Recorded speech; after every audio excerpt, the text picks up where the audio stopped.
ठीक है। तो गिफ वहां पे यूज होता है जहाँ पे सेम कलर हमने जो है बार बार यूज करना हो, या फिर एक ही एरिया जो है उसको मोस्टली यूज करना हो, तो वहां पे जो है गिफ हमारा यूज हो जाता है। जैसे हम लोग देखते हैं अक्सर हम लोग गिफ बना देते हैं, वो 2-4 इमेज होता है, उन्हीं की मूवमेंट जो है वो बार बार आ रही होती है, ठीक है। तो वो large area of the same colour और सेम टाइप का जो है वहां पे गिफ हम लोग ज्यादातर यूज करते हैं। स्पोर्ट अप टू 256 कलर, लेकिन गिफ जो है इतना अच्छा क्वालिटी का नहीं है, सिर्फ 256 कलर को सपोर्ट कर रहा है। तो 256 कलर कितने में बनेंगे? 8 बिट में बन जाएंगे। 2⁸8 बिट हम देंगे तो 256 कलर को ये सपोर्ट करता है, ठीक है। Allow transparency and interlacing. Transparency means के ट्रांसपेरेंट का क्या मतलब होता है? शफाफ होना, साफ होना, ठीक है। तो ये ऐसे इमेजेस को भी सपोर्ट करता है जो कि ट्रांसपेरेंट होते हैं, जिनके जो है बैकएंड पे जो चीज होता है, जो अक्स होता है, जो शेडो होता है, वो भी नजर आ रहा होता है, ठीक है। जैसे ग्लास के अंदर से कोई चीज नजर आ रही होती है। और इंटरलेसिंग, इंटरलेसिंग का मतलब कि इन इमेजेस को जब लोड किया जाता है, जब डिस्प्ले किया जाता है, तो ये सारा इमेज एकदम से नहीं आ जाता, ठीक है। फुल इमेज जो है एक ही दफा पे लोड होकर आगे नहीं आ जाता। इसकी जो है रोज जो है पहले या तो इवन वाली रोज लोड होती है और वो सामने आती है, और बाद में ओड वाली आती है, या तो पहले ओड वाली आती है और फिर इवन वाली आती है, ठीक है। तो इंटरलेसिंग क्या है कि इमेजेस की रोज या इवन या ओड वाली जो है फर्स्ट टर्न के अंदर लोड होती है, फिर सेकंड वाली होती है, इस तरह से ये इमेज जो है लोड होता है और इसका जो डिस्प्ले सामने आता है, ठीक है। इसको इंटरलेसिंग कहते हैं। और इसका जो लॉसलेस कंप्रेशन है, ये इसका बेनिफिट है, लॉसलेस कंप्रेशन के कंप्रेशन के बाद जब डीकम्प्रेस किया जाता है तो ये कोई भी इंफॉर्मेशन लॉस नहीं करता, जैसा होता है प्रॉपर वैसे ही डीकम्प्रेस हो जाता है। पीएनजी, पीएनजी लॉसलेस है, ठीक है, इसमें भी नहीं होता। Portable well compress storage of the raster images, ठीक है। रास्टर इमेजेस मोस्टली वो इमेजेस होते हैं जब हम किसी चीज का स्केच बना लेते हैं, इमेजेस के स्केच बना लेते हैं, तो वो रास्टर टाइप की इमेज आ जाते हैं। तो ये भी वेल कंप्रेस करता है। पोर्टेबल आई मीन इसको जो एक जगह एक मशीन से दूसरी के ऊपर हम पोर्टेबल कर सकते हैं, डिलीवर कर सकते हैं, लॉस नहीं होता, ठीक है। लॉसलेस कंप्रेशन होती है। Patent free replacement for gift, ठीक है। मतलब जैसे गिफ्ट था, गिफ्ट की जगह पे हम पीएनजी यूज कर सकते हैं कभी कभी, ठीक है। Also replace many common uses of tiff, ठीक है। टिफ भी एक जो है एक्सटेंशन है इमेजेस की, उसकी जगह भी हम पीएनजी को यूज कर सकते हैं। गिफ्ट, टिफ और पीएनजी ये अल्टरनेटिवली कभी कभी यूज हो जाते हैं। Spot index colour, grey scale and true colour images and optional alpha channel for the transparency. अच्छा, अब ये किस किस को सपोर्ट करता है? Indexed colour. इंडेक्स कलर जहाँ पे कलर ज्यादा हो और उनको जो इंडेक्स करके एक स्टोरेज के ऊपर रख दिया जाए, ताकि वो एक प्रॉपर ऑर्गेनाइजेशन फॉर्म के अंदर, एक ऑर्गेनाइज्ड फॉर्म के अंदर जो है पड़े हुए हो, ठीक है। वो ग्रे स्केलिंग जहाँ पे आपका इमेज जो है वो 8 बिट का हो और 256 कलर को सपोर्ट करता हो, मीन 0 से 255 के दरमियान आपके कलर की रेंज हो, वो ग्रे स्केल है, ठीक है। जो व्हाइट और ब्लैक के दरमियान सारे ग्रे शेडोज आ जाएंगे, वो ग्रे स्केल है। और ट्रू कलर इमेजेस जहाँ पे एक्चुअल जो कलर होता है उसी को शो करवाया जा रहा है, एक्चुअल कलर के क्लोज क्लोज होता है, ज्यादा फेंट कलर्स नहीं होते, ठीक है। And alpha, optional alpha channel for transparency. तो ट्रांसपेरेंसी मैंने आपको बताया ट्रांसपेरेंट, अल्फा एक एक्स्ट्रा का यहाँ पे पैरामीटर समझ लें, वो यहाँ पे रखा जाता है, जिससे जो है ये स्पेसिफाई करता है कि आपने कितनी ट्रांसपेरेंसी देनी है इमेज को, बिल्कुल से क्लियर कर देना, थोड़ा सा फेंट करना, ब्लर करना, उस तरह से भी ये उसको भी साथ सपोर्ट कर रहा होता है। अच्छा, इंफॉर्मेशन डिलीवरी। अब इमेजेस और graphics are used to convey information in a multimedia project, ठीक है। मल्टीमीडिया प्रोजेक्ट है, प्रोडक्ट है, जो भी आप बना रहे हैं उसके अंदर क्या है, इंफॉर्मेशन कन्वे करने के लिए यहाँ पे हम देख रहे हैं कि इमेजेस कैसे यूज होते हैं, ठीक है। फॉर एग्जाम्पल आप पिक्चर ऑफ एन ऑटोमोबाइल, ये नीचे एक दिखाई है, एक गाड़ी की तस्वीर है, कि अगर इस तरह से मैं आपको डिस्क्राइब करती रहूं कि एक पीछे मस्जिद बनी हुई है, दूसरी बनी हुई है, एक रोड है लंबा सा, और साइड पे जो है पिलर्स हैं और एक गाड़ी आ रही है, आपको उस तरह से समझ नहीं आएगी। जब एक इमेज आपको दिखा दिया जाएगा तो आप उससे बिल्कुल क्लियरली आपको पता चल जाएगा क्या हो रहा है, ठीक है। तो ये जो है मतलब एक इमेज जो है वो ज्यादा वर्थी होता है वर्ड से। वर्ड जितने भी बोलते हैं समझ नहीं आएगी, लेकिन एक इमेज जो है बहुत सारी चीजें एक्सप्लेन कर देता है। Yes sir. अच्छा, उसके अलावा आपने इंफॉर्मेशन इमेजेस के थ्रू देनी है, तो इमेज कोई ड्रा कर लें, कोई चार्ट ग्राफिक्स बना लें, मैप, सीनरी, पीपल, किसी भी वे से आप इंफॉर्मेशन को फ्लो कर सकते हैं, ठीक है। फिर ये नीचे यहाँ पे दिखाया गया है कि आप जब ड्रॉ कर रहे हैं इमेजेस, कुछ चीज का बना रहे हैं, कुछ दिखा रहे हैं, किसी चीज को शो कर रहे हैं इमेज के थ्रू, तो आप वहाँ पे जो है ये देखेंगे कि इमेज जो है उस इंफॉर्मेशन से रिलेट करता हो, ठीक है, और बाकी उसकी एग्जैक्ट पोजीशनिंग, उसकी कलर, उसकी साइज वगैरह उस सारी चीज का भी जो है ख्याल रखेंगे। In each case the image must be relevant to the overall product, ठीक है, कि आप जो भी चीज बना रहे हैं, जिसके लिए जो चीज बना रहे हैं उससे रिलेटेड उसका लेबल तैयार करेंगे, ठीक है, कि वो जो लेबल, जैसे ये एक बनाया गया, यहाँ पे इमेज बनाया गया, ठीक है, जो भी बिजनेस कार्ड कह लेंगे, जो भी बनाया गया, ठीक है, ये रिलेट करे उसी चीज से जो चीज बनाई गई है, ठीक है, उसके अकॉर्डिंग और उसके अंदर साइज, कलर, इन सारी चीजों का जो ख्याल रखा गया।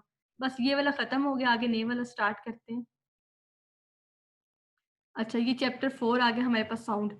अच्छा, अब आपको समझ आ रही है कि हम ये क्यों पढ़ रहे हैं थ्योरेटिकल सारी चीजें? हमने यस मैम। पहले टेक्स्ट पढ़ा, इमेज पढ़ा, और अब साउंड पढ़ रहे हैं। ये सारी चीजें हैं कि जब आपने मल्टीमीडिया कोई प्रोजेक्ट बनाना है, कोई ऐप बनानी है, तो उसके अंदर इन सारी चीजों का ख्याल रखना है। अब जैसे इमेज का पीछे पड़ा है, इमेज की कौन सी एक्सटेंशन देनी है, इमेज का कितना साइज होना है, कलर कौन सा होना है, कहाँ पे कौन सी बेस्ट है, तो ये वो सारे कॉन्सेप्ट दे रहे हैं, ठीक है। जब आप बनाएंगे तो इन यस सारी चीजों को माइंड में रखना है। अब है साउंड, कि अगर आप मल्टीमीडिया प्रोजेक्ट्स के अंदर कोई साउंड एम्बेड कर देते हैं तो उसको देख लेते हैं, ठीक है। ये क्या कह रहा है? अच्छा, sound, sound comprises the spoken word, voice, music, even noise, ठीक है। साउंड के अंदर सिर्फ आवाजें नहीं है, हम जो लफ्ज बोल रहे हैं वो भी, हमारी स्पोकन वर्ड्स के अलावा कोई भी वॉइसेस हैं, ठीक है। खांसी कर रहे हैं, कुछ भी कर रहे हैं, वो सारी वॉइसेस, म्यूजिक, नॉइज, ये सारी चीजें किस में आ जाएंगी? हमारे साउंड में आ जाएगी, ठीक है। साउंड किस तरह से होता है? कोई वाइब्रेटिंग ऑब्जेक्ट होता है, ठीक है, जो वाइब्रेट होता है, जहाँ से आवाज जो है वो आती है, जो सोर्स होता है साउंड का। ट्रांसमिशन मीडियम होता है, ठीक है, जैसे एयर है, एयर के थ्रू हमारी जो साउंड है वो स्प्रेड होती है, ठीक है, और रिसीवर तक जाती है। रिसीवर जो है यहाँ पे एयर है, और परसेप्टर जो है यहाँ पे ब्रेन दिया गया, जो इस चीज को परसीव करेगा, इंटरप्रेट करेगा कि एक्चुअल किस चीज की आवाज है, ठीक है। इस तरह से ये साउंड का पूरा सिस्टम जो है वो चलता है। यहाँ पे यही दिखाया हुआ है, बेल है वो वाइब्रेट की है, और ये एयर के थ्रू जो है हमारे एयर ड्रम तक गई है, वहां से ब्रेन ने इसको इंटरप्रेट कर लिया, ठीक है। अच्छा, साउंड प्रेशर जो मेजर किया जाता है डेसिबल, डीबी के अंदर, ठीक है। ये हम लोगों ने मैट्रिक या फिर इंटर लेवल पे पढ़ा हुआ होता है, ये यूनिट्स वगैरह पढ़े होते हैं, ठीक है। तो ये जो साउंड का प्रेशर होता है उसको डेसिबल के अंदर हम लोग जो है मेजर करते हैं। और साउंड वेव्स जो होती हैं वो एक्चुअल में बता यस रही मैम। होती हैं कि हमारी साउंड जो है ये इसकी शेप क्या है, इसकी वेव की जो शेप है वो कौन सी, उसको साउंड मतलब किस डायरेक्शन के अंदर जा रही है, या फिर कितनी एम्पलीट्यूड इसका हाई है या कितना लो है, ये सारा जो है साउंड वेव्स जो है बना रही होती है। ये आगे आ रहा है, वैसे इसको मैं आपको डायग्राम से दिखा देती हूँ, वहां से समझ आ जाएगी, ठीक है। ये वेव फॉर्म्स क्या होती हैं, आगे बताती हूँ।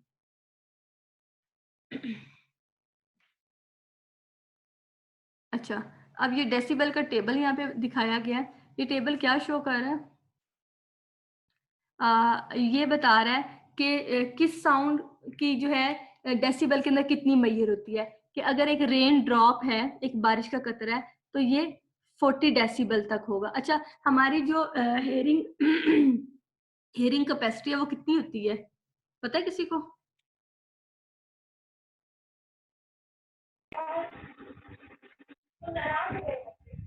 मैंने पढ़ी थी साइकोलॉजी।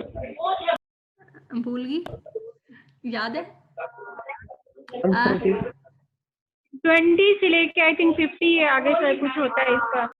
हाँ, 20 हर्ट्ज से 20,000 हर्ट्ज तक इसकी जो है रेंज होती है। इसके दरमियान वाली आवाजें हम सुन सकते हैं। अगर 20 हर्ट्ज से ये लेस होगी तो हम इसको नहीं सुन सकते। अगर ये 20,000 से ज्यादा हो जाएगी तो फिर भी हम नहीं सुन सकते, ठीक है। वो बहुत ज्यादा हो जाएगी और 20 से बहुत ज्यादा लेस हो जाएगी, ठीक है। तो 20 to 20,000 के दरमियान हम लोग सुन सकते हैं। अच्छा, रेन ड्रॉप है, रेन ड्रॉप के कितनी होगी? 40।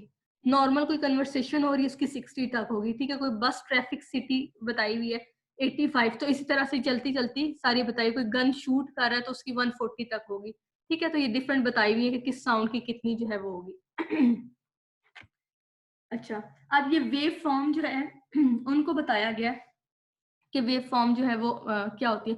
वेव फॉर्म एक्चुअल में हमारी जैसी साउंड प्रोड्यूस हो रही होती है ना, उसके लिहाज से उसकी शेप को शो कर रही होती है। जैसे वो कर्व बनता है ना, ठीक है, उसको शो कर रहा होता है। अब ये देखिए पियानो है, पियानो का कहा कि पियानो जिस तरह से बज रही है उसकी जो वेव्स हैं वो इस तरह से होती हैं, ठीक है। ये एक पैन फ्लूट है, ये क्या होता है, वो एक खेलने वाला खिलौना सा भी होता है। अब मैं आपको कैसे दिखा सकती हूँ, वो जो दोनों हाथों से अंदर की तरफ रोटेट करते हैं और बाहर से वो पंखा सा खुल जाता है, कुछ ऐसा सही होता है, वो हाथ वाला पंखा जैसे होता है उस तरह से ही होता है। दोनों हाथों से इसको जो है वो बंद करते हैं या खोलते हैं और वो एक उसकी शेप सी बन जाती है। तो उस तरह के कोई इंस्ट्रूमेंट को हम लोग बजाते हैं तो उससे जो है इस तरह का साउंड जो है प्रोड्यूस होता है, ठीक है। इसको गूगल पे लिखिएगा, बनी हुई आ जाएगी तस्वीर।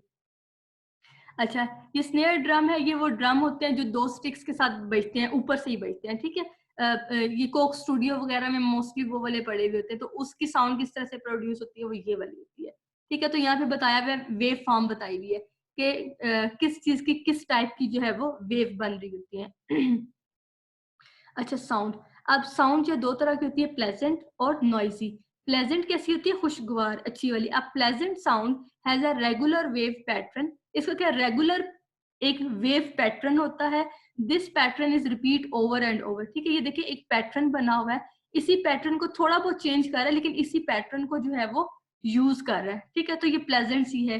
जबकि ये देखिए नॉइजी है, कोई पैटर्न रिपीट नहीं हो रहा, हर एक नया पैटर्न बन रहा है, कभी वो बहुत पीक पे जा रहा है, कभी वो बहुत डाउन हो रहा है, तो ये क्या नॉइस जो है वो क्रिएट हो रहा है, ठीक है। But the wave of noise are irregular, ठीक है। तो नॉइस के अंदर क्या है, जो वेव्स है वो इरेगुलर है, कोई रेगुलर पैटर्न नहीं है जिसको वो रिपीट कर रही है। अच्छा। अच्छा, साउंड की करेक्टरिस्टिक्स 2 बताई गई हैं, एक है फ्रीक्वेंसी और एक है एम्पलीट्यूड। फ्रीक्वेंसी क्या होता है, पिच, ठीक है, कि गिवन टाइम जो आपका है 1 सेकंड या जितना भी है, उसमें आपका जो साउंड सर्कल है वो कितनी दफा रिपीट होगा, ये होता है फ्रीक्वेंसी। एम्पलीट्यूड होता है लाउडनेस, कि वो जो साउंड है वो कितना हायर है, उसकी वो जो है कितना ऊंचा है, कितनी ऊंची आपको आवाज आ रही है, ठीक है। वो जैसे एम्पलीफायर होता है, ठीक है, हम लोग क्या कहते हैं, एम्पलीफायर लगाओ उससे आवाज ऊंची हो जाती है, ठीक है। तो एम्पलीफायर एक्चुअल में जो है वो लाउडनेस के लिए यूज हो रहा होता है। तो फ्रीक्वेंसी, पिच और एम्पलीट्यूड, लाउडनेस कितना है, ठीक है।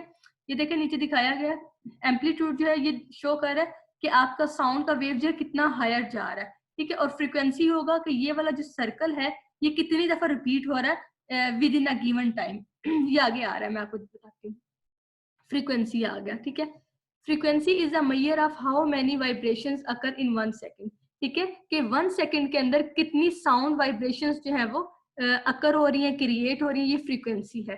This is measured in hertz, ठीक है। फ्रीक्वेंसी को हर्ट्ज के अंदर मेजर किया जाता है, directly correspond to the pitch of the sound, ठीक है। जितनी फ्रीक्वेंसी ज्यादा होगी उतनी साउंड की पिच ज्यादा होगी और उतना वो फास्ट हमें म्यूजिक लग रहा होगा, ये साउंड लग रही होगी, ठीक है। यहाँ पे देखिए अब लो पिच है तो क्या है, एक ही साइकिल जो है उसने कंप्लीट किया, जबकि ये हायर पिच है तो यहाँ देखिए एक सेकंड के अंदर कितनी फ्रीक्वेंसी ज्यादा है, कितने नंबर ऑफ टाइम जो है वो रिपीट हुआ है, ठीक है। तो ये optimally people can hear 20 hertz to 20,000 hertz, ठीक है, कि 20 से लेके 20,000 तक के दरमियान जो है जो वॉइसेस होंगी, हर्ट्ज होंगे, उनको हम सुन सकते हैं, मिनिमम 20, मैक्सिमम 20,000 के दरमियान, ठीक है।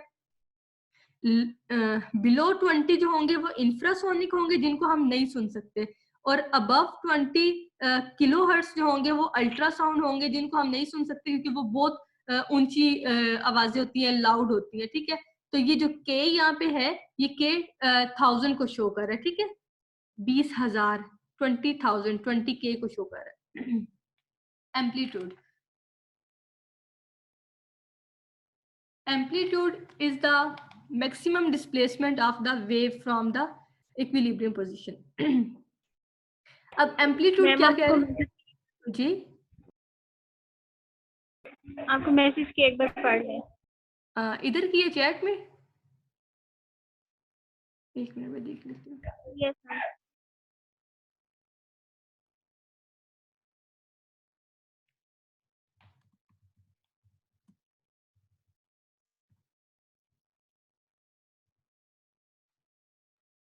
अच्छा, एम्पलीट्यूड क्या है, एम्पलीट्यूड पीक बता रहा है, ठीक है, कि कितना जो है वो हायर है, आपका साउंड जो है कितना लाउडर है, कितना जो है वो हायर है। अच्छा, अब यहाँ पे देखें, ये लाइन है, इस लाइन के ये वाले जो एरो है ये बता रहा है कि आपकी आवाज कितनी ऊंची होगी है, कितना इसका हायर एम्पलीट्यूड हो गया, ठीक है। और यहाँ पे कितना जो है वो लो है, ये एम्पलीट्यूड को शो कर रहा है। यहाँ पे देखिए नीचे वाली में लो एम्पलीट्यूड है, ठीक है, बस लो सी वॉइस है, इतनी ऊंची नहीं है। यहाँ पे हायर एम्पलीट्यूड है, ये देखें कर्व कहाँ जा रहा है, फिर नीचे आके बहुत ऊंचा जा रहा है, ठीक है। तो ये लाउड को शो कर रहा है यहाँ पे, ये वही वाला एम्पलीट्यूड इसका बताया हुआ है। अच्छा, power of sound, power of sound के अंदर हम क्या कहेंगे, audio in Macintosh and Windows.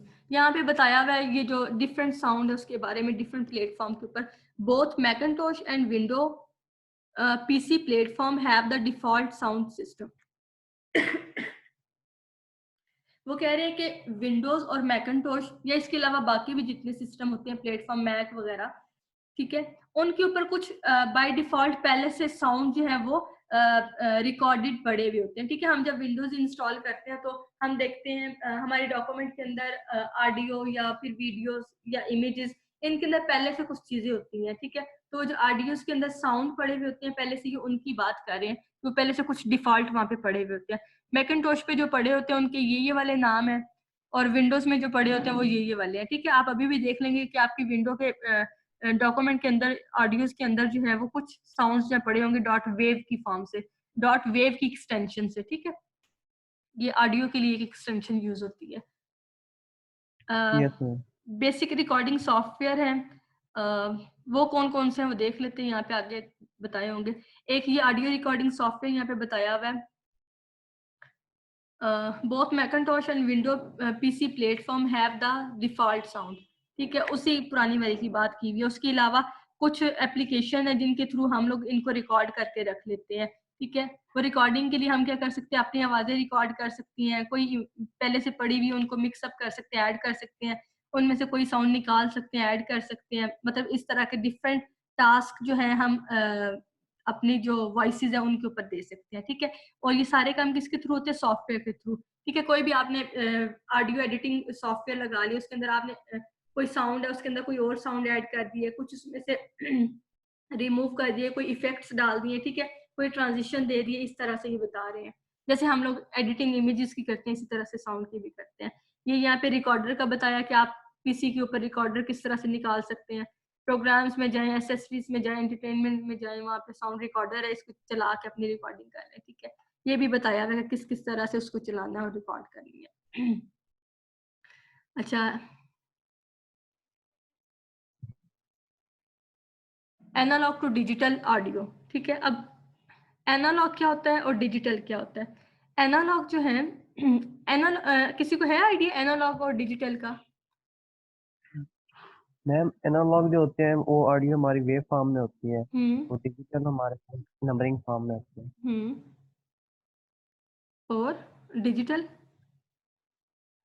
Digital हमारी नंबरिंग फॉर्म में होती है। इलेक्ट्रिकल भी कह सकते हैं, इलेक्ट्रिकल सिग्नल भी कह सकते हैं। अच्छा, मैं बताती हूँ आप लोग 01 को। फॉर्म में होते हैं डिजिटल में। हाँ, जो होती है ना एनालॉग, एनालॉग होते हैं हमारे कॉन्टिन्यूस सिग्नल होते हैं, ठीक है, जो कि पॉइंट्स की फॉर्म में जा रहे तो कॉन्टिन्यूस होते हैं, इनके दरमियान कोई इंटरवल नहीं होता। जबकि जो डिजिटल होते हैं ना, डिजिटल हमारी वैल्यूज डिस्क्रीट फॉर्म में आ रही होती हैं, ठीक है, 1 2 3 इस फॉर्म में आ रही होती हैं। जबकि एनालॉग जो है वो पॉइंट की फॉर्म में आ रही होती है, 0.0 0.1 इस तरह से इनकी वैल्यूज की बात कर रही है, ठीक है।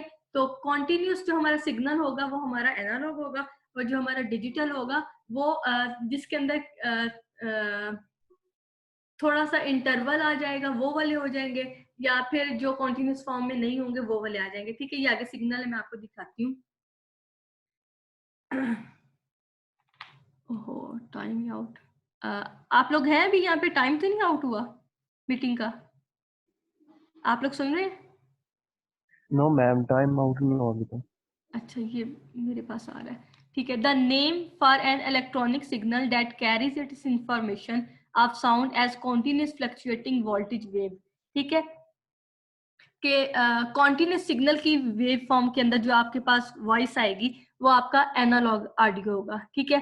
और फिर उसको डिजिटाइजिंग क्या करेंगे, जब एनालॉग से हम उसको डिजिटल के अंदर कन्वर्ट कर देंगे, ठीक है। ये देखिए यहाँ पे ये वाली जो पढ़ी हुई है ये क्या है, जो हमारे पेरेंट्स के सॉरी या फिर कोई भी शादी की मूवी होती है पुराने वाली जो होती है, जो वीसीआर के अंदर चलती थी, ठीक है, यहाँ पे ये वो ब्लैक सी होती थी और उसके ऊपर ये वाली चल रही होती थी, ठीक है। और यस यहाँ मैम। पे इसको जो है डिजिटाइजिंग हम लोग क्या करते हैं, उसको डिजिटल के अंदर कन्वर्ट करना है, हम लोग दे देते हैं, वो हमें क्या सीडी की फॉर्म में करके दे देते हैं, ऐसे ही है, ठीक है। हम कहते हैं पुरानी मूवीज ले जाते हैं हम उसको सीडी की फॉर्म में, तो वो पुरानी एनालॉग होती हैं, उनको हम कन्वर्ट करवा लेते हैं डिजिटल फॉर्म के अंदर, ठीक है। तो ये वो वाला काम बता रहे हैं यहाँ पे, आइए समझ इसकी। सही। Yes ma'am. ठीक है जी मैम आ गई समझ। सही, वो मूवी वाली बात से आपको आ गई होगी समझ, लाजमी बात है। A sound yes is ma'am वो तो आ गई है। अच्छा, a sound is recorded by making measurement of amplitude of a sound at a regular interval which are defined by a sample rate. अच्छा, अब इनको जो है एम्पलीट्यूड की मेजरमेंट जो की जाती है उसको हम सैंपल रेट कहते हैं, ठीक है। सैंपल रेट के एक रेगुलर इंटरवल, एक फिक्स टाइम के ऊपर कितना जो है वो आपका एम्पलीट्यूड है, कितना सिग्नल है, उसको हम क्या कहेंगे, सैंपल रेट कहेंगे, ठीक है। और इस प्रोसेस को हम सैम्पलिंग कहेंगे, ठीक है। और पर सेकंड जितने आपका वो एम्पलीट्यूड रिकॉर्ड हो रहा है या फिर मैयर आप ले रहे हैं उसको हम सैंपल कहेंगे, ठीक है, सैंपल पॉइंट कहेंगे, ठीक है। सैम्पलिंग प्रोसेस है जिसके अंदर क्या है, सैंपल पॉइंट्स होते हैं, ठीक है, कि पर सेकंड जो है या एक फिक्स इंटरवल पे कितना कितना जो है वो आपकी मेजरमेंट्स आ रही हैं, उनको लेके जो है हम देखते हैं कि ये इनकी कन्वर्जन के लिए देखा जाता है। एक मिनट, सैंपल रेट का थोड़ा सा मुझे मिक्स हो रहा है।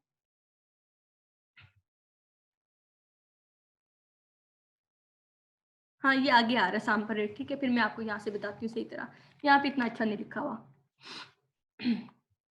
अच्छा, ये पहले देख लें आप लोग। हाँ, ये डिजिटल टू एनालॉग कन्वर्जन और analog to digital backward conversion, ठीक है। यहाँ पे क्या है, एयर प्रेशर से कोई वाइब्रेशन जो है वो चल रही है या फिर कोई भी आपका साउंड है वो आपने कैप्चर कर लिया माइक में, उसके थ्रू आपके पास एनालॉग टू डिजिटल कन्वर्टर लगे हुए हैं, आपने एनालॉग से डिजिटल के अंदर कन्वर्ट कर दिया, ठीक है। अब कन्वर्ट कर दिया, ये क्या था, ये वाली जो वेव फॉर्म थी कॉन्टिन्यूस वाली, ये आपके पास एनालॉग थी, ठीक है। जब आपने इनको कन्वर्ट किया तो ये आपके पास डिस्क्रीट वैल्यूज की फॉर्म में आ गई, ठीक है। कॉन्टिन्यूस फॉर्म में नहीं, 0 1 या 1 2 3 इस तरह डिस्क्रीट वैल्यूज में आ गई, ठीक है। ये आपने कन्वर्ट कर दिया एनालॉग टू डिजिटल के अंदर, फिर डिजिटल से एनालॉग की तरफ इसी तरह से आप वापस लेके जा सकते हैं। यहाँ पे डिजिटल सिग्नल है, उनको कॉन्टिन्यूस सिग्नल या एनालॉग के अंदर कन्वर्ट करना है, तो आप लोग क्या करेंगे, उन्हीं वॉइसेस को बैकवर्ड कर देंगे एनालॉग के अंदर, और आपका सिग्नल यहाँ पे जो फिर नया प्रोड्यूस होगा वो इस तरह से एनालॉग का होगा, ठीक है। तो एनालॉग से डिजिटल और डिजिटल टू एनालॉग करने के लिए हमारे पास एडीसी और डीएसी, ठीक है, एनालॉग टू डिजिटल कन्वर्टर और डिजिटल टू एनालॉग कन्वर्टर जो है ये यूज होते हैं। यहाँ पे एक डायग्राम थी, हाँ ये आ गई, इसको मैं ढूंढ रही थी।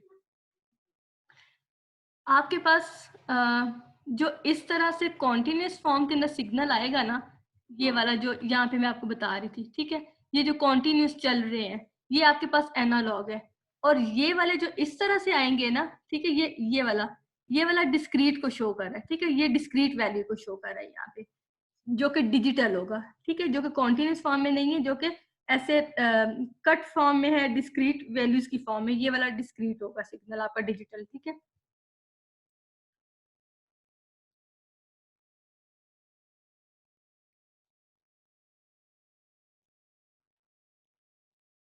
अच्छा, आप लोग की वो कब है, ईशा का टाइम क्या है बॉयज मस्जिद जाने का, अभी हुआ तो नहीं है? मैम 8:30 बजे है मैम। 8:30 बजे, अच्छा ठीक है, अभी तो है टाइम।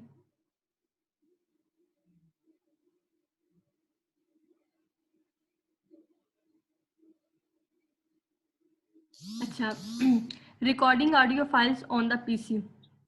अब पीसी के ऊपर रिकॉर्डिंग करनी है ऑडियो के लिए, उसके लिए कौन कौन से वेज हैं ये वो बता रहे हैं। एक तो माइक्रोफोन है, आपने माइक्रोफोन अपना माइक जो है कनेक्ट किया लैपटॉप या पीसी की पोर्ट के साथ और रिकॉर्डिंग स्टार्ट कर दी, ठीक है, एक तो ये वाला वे है।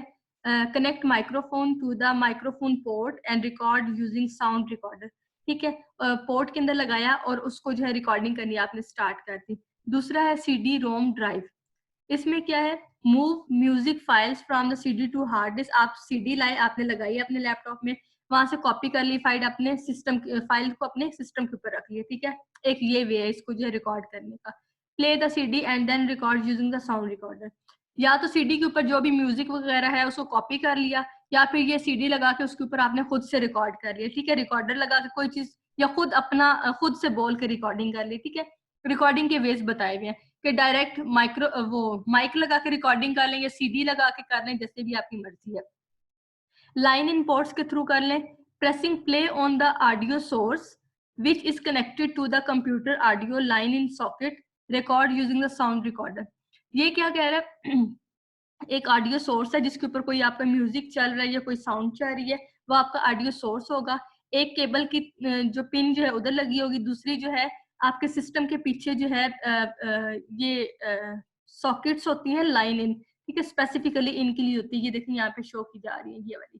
ठीक है, ये जो पुराने हमारे VCR वगैरह होते थे उनके पीछे भी होती थी। ठीक है, जिससे हमें पता चलता था ये ऑडियो की है, ये वीडियो की है। तो ये वो वाली लाइन है रिकॉर्डिंग के लिए, वहां पे लगा देते थे। फिर चाहे, ठीक है, वहां से फिर जब आप प्ले करते थे तो वो उधर रिकॉर्डर के अंदर रिकॉर्ड होती रहती थी। ठीक है, तो ये डिफरेंट वेज बताए हुए, जिस तरह से मर्जी इसको रिकॉर्ड कर लें, कोई इतना इम्पोर्टेंट नहीं है। अच्छा, देख लेते आगे कितना है। अच्छा, 2 मिनट की ब्रेक लें, फिर आगे स्टार्ट करते हैं। 2 मिनट बस।